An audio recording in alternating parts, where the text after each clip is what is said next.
गरीबदास महाराज की वाणी है,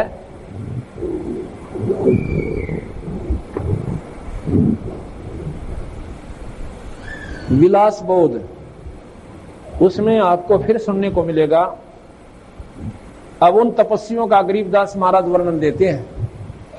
एक मन मुरारी तपस्वी को तप किया था। मन मुरारी नाम के तपस्वी ने एक बार तप किया था। 10,000 वर्ष शिला पर बैठ के, एक पत्थर के ऊपर बैठ के, लोग दिखावा नहीं, एकांत में चला गया और कुछ खाया ना पिया, यानी अपना खाना खा और फिर बैठ जाए। 10,000 वर्ष तप किया। फिर वो दरगाह में गया धर्मराज के पास। वहां धर्मराज बोला, अदल करूं के फजल करूं। फजल कहते हैं रहम को, अदल कहते हैं न्याय को। धर्मराज बोला कि न्याय करूं या मैं रहम करूं। अब तपस्वी ने सोचा कि रहम क्या करवाऊं, मैंने तप कराया है, मेरा फल देगा। कहता आप अदल करो, न्याय करो।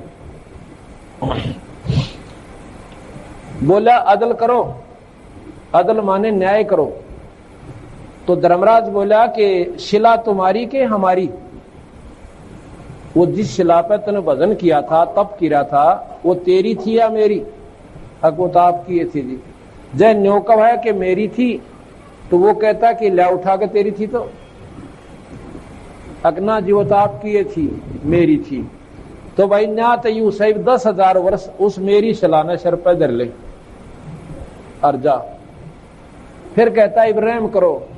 अकना रहम करो तो मैं अपने सिर पे धरूं, इसी गलती में ना करूं। फिर उसको सर्प बना के उस तपस्वी को उस शिला के नीचे 10,000 वर्ष काटने पड़े। ना तुम्हारी तो 10,000 वर्ष शिला धर ले सिर ऊपर। फिर मन मुरारी ने कहा फजल करो।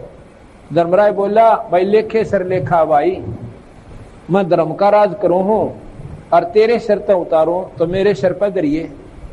एक धर्मराय निरंजन ने अपना या न्यायाधीश छोड़ रखा, फिर मारी लेखा जोखा करनिया। अदल करके फजल करूंगा, तने पहला तो न्याय करूंगा और फिर तने बाद में अर्जी देना मेरे को, फिर तेरी फजल की सोचूंगा। फिर फजल के रह गया जब वो गधा बन दिया। जब मन मुरारी तपस्वी ने कहा 1000 बार तोबा।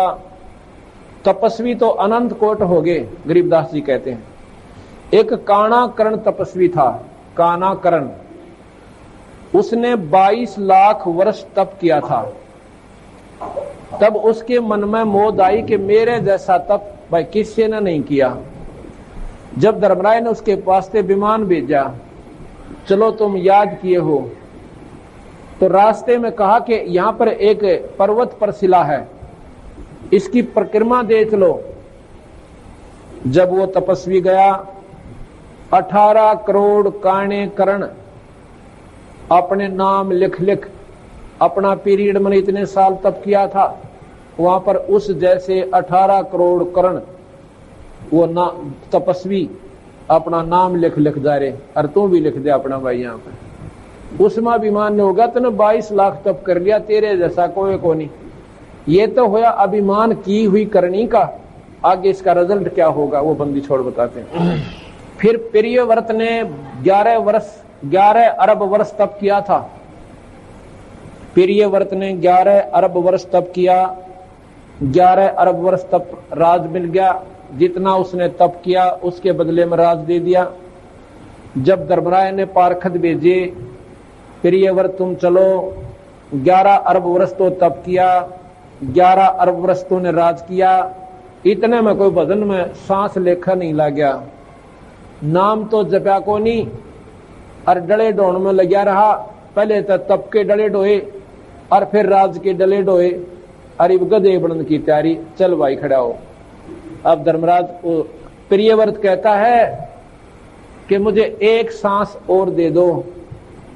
ने बोला खबरदार जो सांस लिया तो तेरे ताई सांस लेने का हुक्म नहीं है। इतने में तो दम लेखा कोई लाग्या नहीं, यानी श्वास सुमरण में नहीं गया।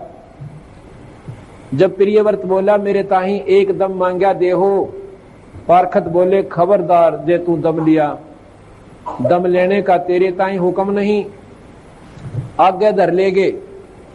जब चित्रगुप्त ने लेखा लिया, भाई पहले तो तप किया और पीछे राज किया, कहो कुछ लाए के खाली आए। तब प्रियव्रत बोला जी महाराज जी मैं तो खाली आया।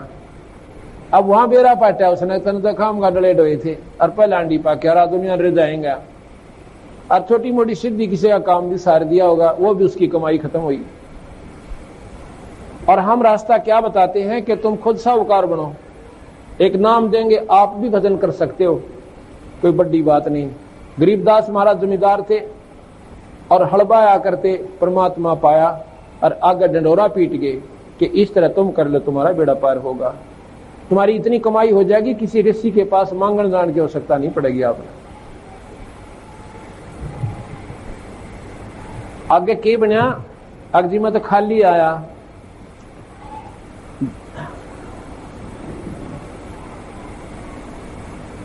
खाली आए। जब प्रियव्रत बोला महाराज जी खाली ही आए। जब धर्मराय बोला करो इसका मुंह काला। जब प्रियव्रत बोला महाराज जी मेरा मुंह काला क्यों कीजिए है, धर्मराय बोला बंदगी वास्ते भेजा था, बंदगी क्यों करी नाही, भजन करने खातर मनुष्य शरीर दिया था, ये उल्टे काम खातर नहीं था। प्रियव्रत बोला तकसीर हुई। फिर कहते हैं मार्कंडे ऋषि गोसाई ने तप किया 10,000 वर्ष पद्म आसन। तब इंद्र ने उर्वशी भेजी ठगने ताई। उर्वशी ने ऐसा रूप धरा विशाल लोचनी चंद्र बदनी 36 बाजे लेकर आई। श्रवण तो राग मोहे, यानी गाने इतने बढ़िया गाए आदमी सब तो लट्टू हो जा। श्रवण कहे कान्ना ने, श्रवण तो राग मोहे और लोचन तो रूप मोहे, यानी सुंदर रूप बना के आई। नासिका तो सुगंध मोहे, इतनी बढ़िया मकरंद वहां पर छोड़ दी। ऐसी अपनी सिद्धि के द्वारा वातावरण इतना रमणीक बना दिया। रसना रसाल मोहे, एक मस्तक ऐसा विशाल धरा मत्थे में, मस्तक में ऐसा लाल विशाल धरा।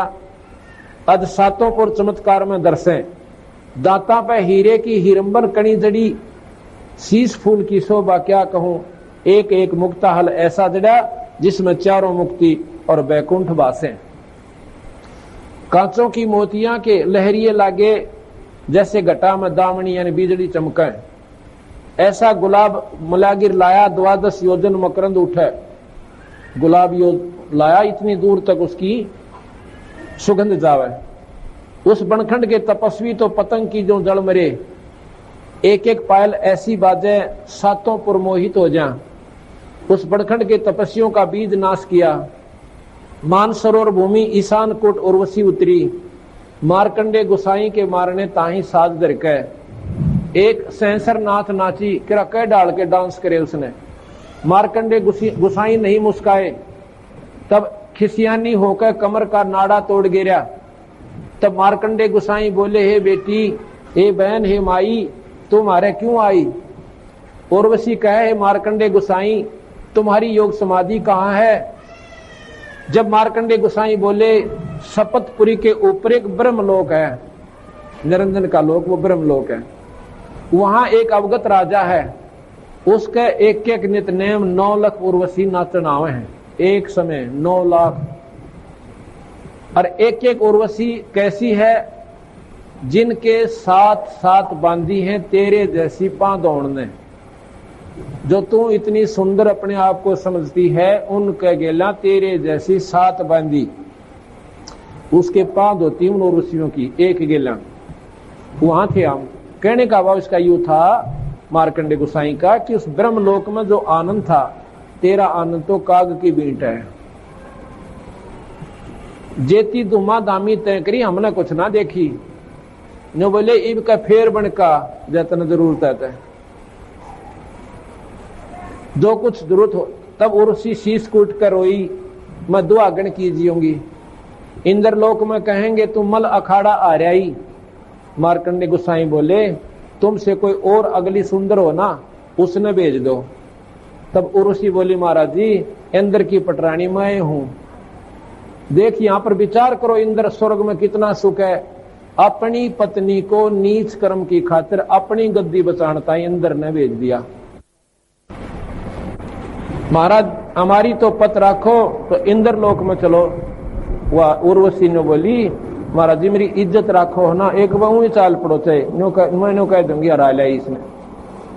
हम 3 लोक के मुनीश्वर तो लूट लिए और तुम किस लोक में रहो तो मैं जानो।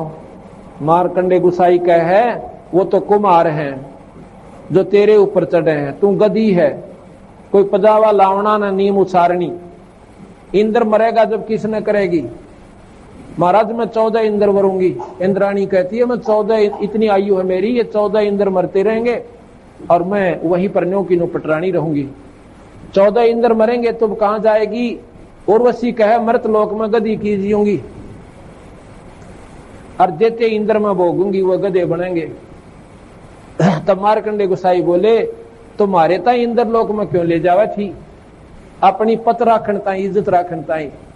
तो आगे कहते इन मारकंडे गुसाई बोले फिर गधियां का पथ किसी, फिर इज्जत की भी बात क्या देखा बौड़ी बूझ। तो जब स्वयं ऐसे आप बताना नगरी मेरे 14 खसम होंगे और फिर वह गधे बनेंगे, मैं गधी बनूंगी, उस इंद्र लोक नाम न चाहिए कोई ना, उस स्वर्ग ने तू ही राख अपने दौरे।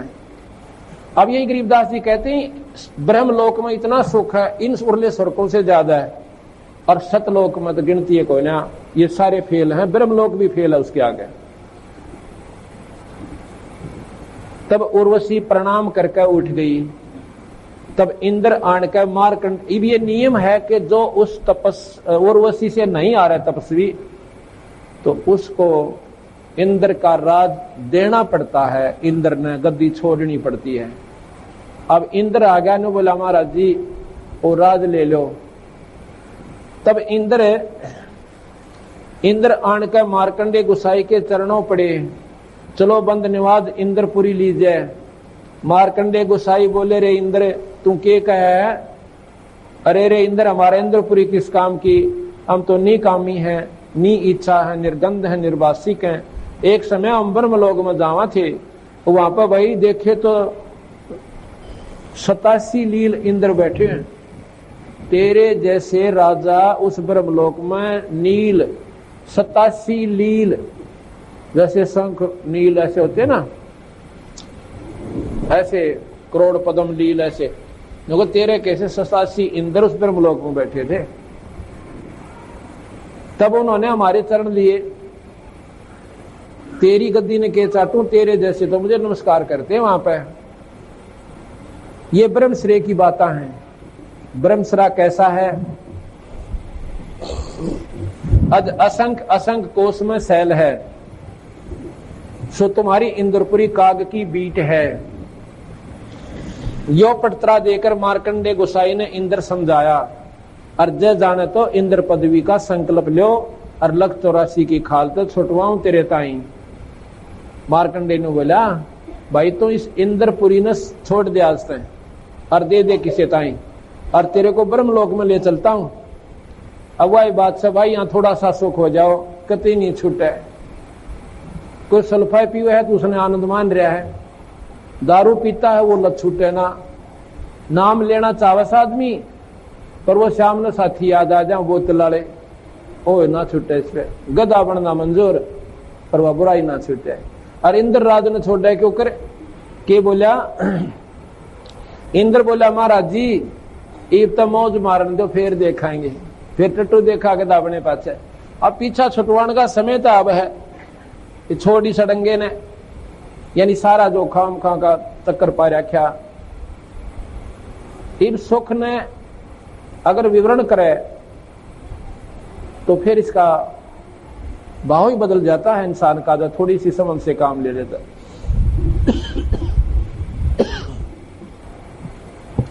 इसके लिए बंदी छोड़ भगवान गरीबदास जी एक बहदे कांग लिखते हैं, उसमें इतना बढ़िया वर्णन दे रखा है। पर थोड़ा सा ध्यान से सुने जब बात पड़ेगी, क्योंकि उसमें यही वर्णन दिया है कि जो साधना आप कर रहे हो वो मेरे समझ तो बाहर है, वो अच्छी को ना ठीक नहीं है।